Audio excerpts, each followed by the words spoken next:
Eu sou Cássia Arena e nesse vídeo vou falar para vocês sobre os materiais necessários para modelar roupas, começando pelo papel. O papel, basicamente, você vai precisar de um papel mais rígido, que é para guardar suas bases, e um papel maleável e, consequentemente, mais barato para fazer as interpretações do modelo. Aqui tenho algumas amostras de papel e os seus usos. Esse aqui é o papel craft, ele é bem mais rígido. E aqui é uma base de blusa que eu chamei de base de blusa perfeita. E essas são as costas. Já aqui no papel madeira, você pode ver que ele tem várias emendas de papel, onde foi necessário eu abrir pence, fechar pence, transferir pence, pregar fita. Então, basicamente, tem essa finalidade de fazer esses ajustes. É mais barato, porque a gente acaba fazendo coisas que serão descartadas. Não vai ser uma base que você vai deixar guardada, é só uma interpretação de modelo que você vai se desfazer dela depois. Só que o que é que acontece? Para o meu ateliê, eu escolhi não usar o papel craft para guardar as bases. Por quê? Eu adotei a cartolina por ter esse aspecto mais clean. Eu acho que fica mais esteticamente agradável. Deixa tudo branco, mais organizado. E embora não seja tão resistente assim quanto o papel craft, é um tanto mais maleável, mas tem esse benefício. E se a gente deixar eles bem acondicionados, bem guardados, não vai ter tanto problema não. Acaba fazendo parte da decoração do ateliê. Então, por isso, eu optei pela cartolina. Tesoura também, logicamente, se tem um papel para fazer o molde, a gente precisa da tesoura para cortar o papel. Aqui eu tenho algumas onde eu não precisei comprar uma tesoura especificamente para papel. Eu vou comprando as tesouras para tecido e à medida que elas vão ficando cegas, eu deixo para cortar papel. Esse item é muito importante. É um grafite. A partir de agora você não vai mais usar lápis. Você vai substituir por um grafite, por um bom grafite. E se tratando de bom, eu tenho que falar o nome dessa marca, que é a Pentel, tá? Ele é bom, não é tão barato assim. Você vê que ele tem um peso, tem um design bem construído, ele é bonito, é robusto e fica na casa dos 20 e poucos reais. Mas é um investimento de um objeto de trabalho como uma boa tesoura que você compre, por exemplo. Esse daqui é um ótimo investimento que você vai usar diariamente, sempre. Eu tenho esse daqui também, que é o mesmo modelo, e esse é o que eu prefiro, que é o P205. Esse daqui, você pode até ver que ele até mudou de cor aqui nessa parte, de tanto que eu usei esse grafite. Acho que eu passei uns 7 anos com ele. E mesmo depois de ele ter se quebrado, eu ainda uso, porque com a ponta eu consigo perfurar no molde o vértice das pences. Eu guardo os moldes desse jeito, com a pence já furada, fica bem mais fácil depois, para quando a gente for fazer as interpretações. Um bom grafite, ele tem que acompanhar, logicamente, uma boa mina, que é a ponta do grafite. Aqui eu tenho da mesma marca, essa aqui é uma 3B, que é uma ponta macia. Então ela desliza super bem, você consegue fazer o seu trabalho com maior facilidade. Tem um detalhe muito importante. Nós trabalhamos na modelagem de roupa com uma precisão milimétrica, onde muitas vezes nós temos que medir meio milímetro. Então, para isso, você vai escolher a espessura do seu grafite 0,5. O que isso significa? Que ele tem meio milímetro. Tem outras espessuras também, tem a 0,7, porém ela é mais grossa. Ela não nos dá uma boa precisão na hora de construir o traçado. E tem a 0,3, que ela é mais fina e precisa, porém é mais frágil. É um saco. Você tem que estar usando ela e a todo momento ela está se partindo. A ponta dela não dura nada, porque a todo tempo e a todo momento ela fica se partindo e se gastando à toa. Então, a melhor é a espessura 0,5. Borracha, logicamente. Ah, e uma coisa legal é que ela já vem aqui com a borracha.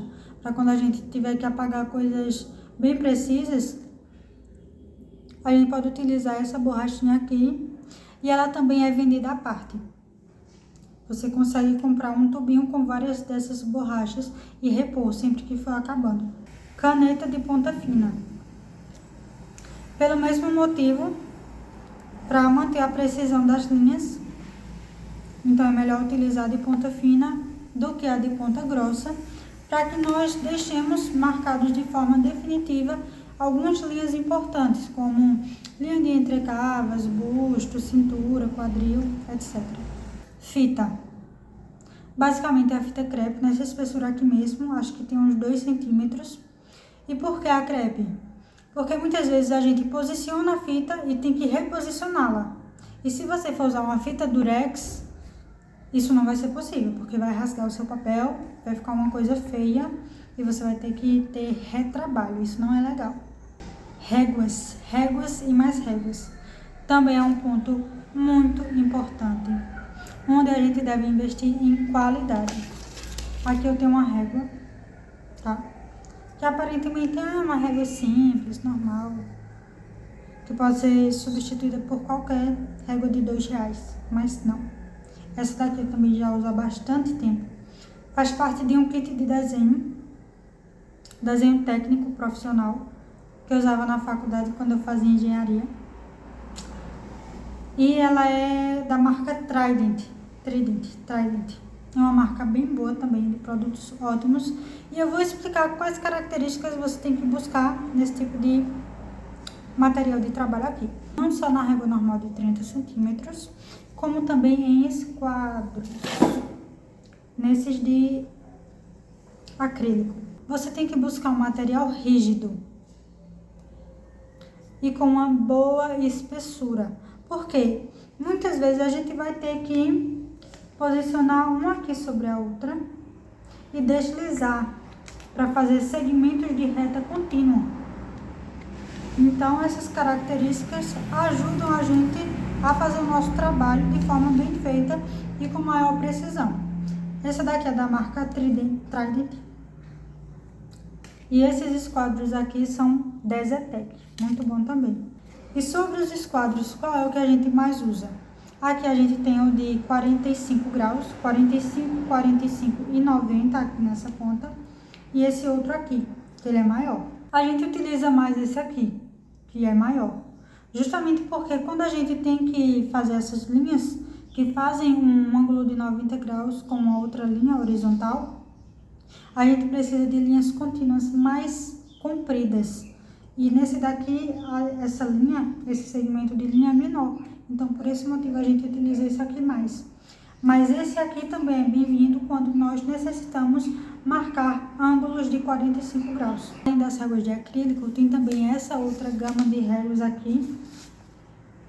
Aqui a gente tem várias, mas eu vou falar para você quais eu mais utilizo, para que você já compre o seu material de uma forma mais certeira e objetiva e, consequentemente, acabe economizando dinheiro. Essa daqui é a que eu mais uso, por ela ser bem comprida, tem 70 centímetros e basicamente eu uso na função de régua mesmo. Ou seja, essa parte curva eu nunca utilizei. Tem outras opções que eu as considero melhores.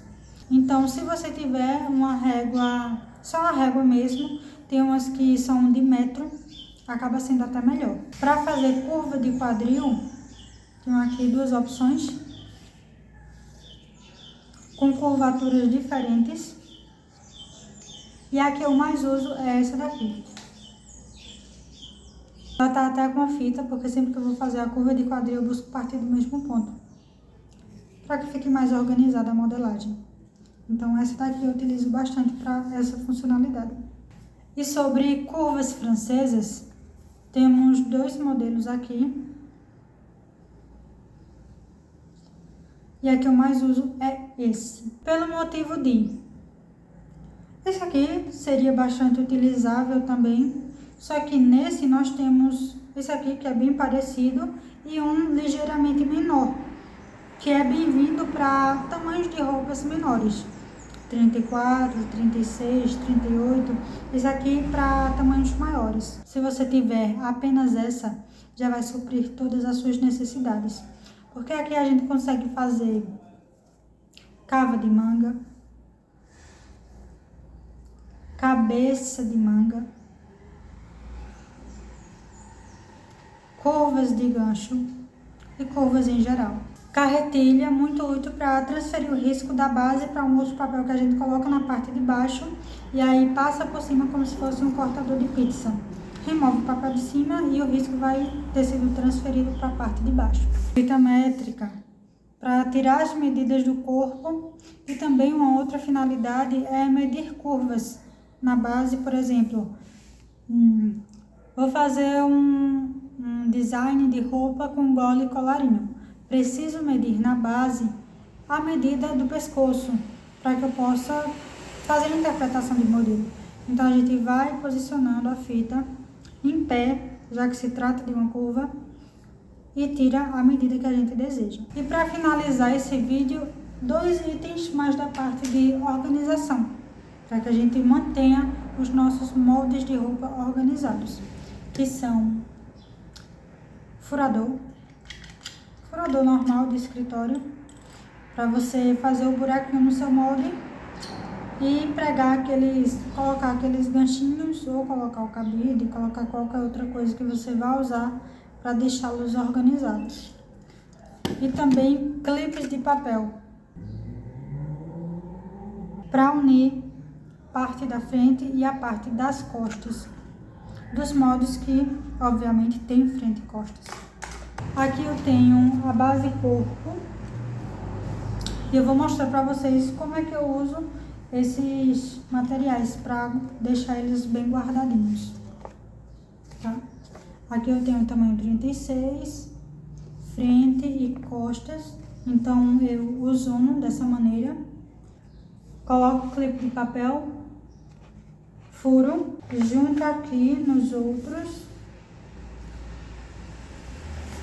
com esse fitilho que eu amarrei, deixei desse modo aqui e coloco aqui no cabide.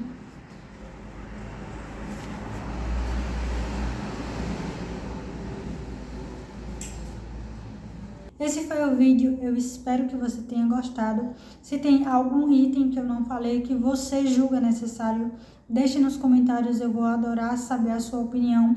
E até o próximo vídeo. Tchau!